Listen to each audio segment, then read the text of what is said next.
would you, Charles Davis, knowing what you know fully or partially, would you trade for Antonio Brown, Charles? I would if I had the proper pieces in place, and for me, it's a formula.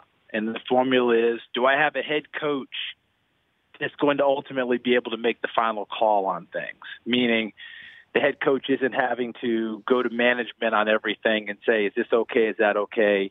Will ownership back me, that sort of deal. So there are very few of those guys. Second, do I have a quarterback that's going to be able to stand in that huddle and eventually say, okay, I heard you, shut up. Let's move on. And will I have a quarterback that won't fight you through the media?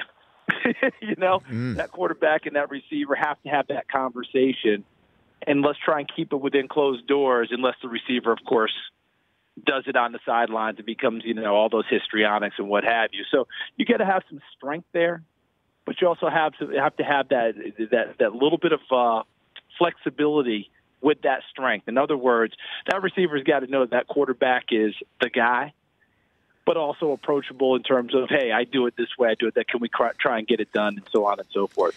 That situation between Big Ben and Antonio, it seems untenable right now. I mean, liking different things on Twitter versus not liking them, talking, Ben on the radio doing his thing. I just don't see where that works, and that works to your benefit as a ball club, because those guys should be putting up crazy yardage each and every year. Ben should be approaching 5,000 every year until he retires, and they should be winning ball games. Why that's not enough is a whole different thing.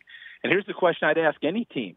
If you're going to trade for Antonio Brown and he wasn't happy catching over 100 balls and well over 1,000 yards each and every year, and a team that most seasons has a chance to contend for the Super Bowl, what are you going to do if all of a sudden you look up you're 3-8? What are you going to do then? The Rich Eisen Show, weekdays at noon Eastern on Audience.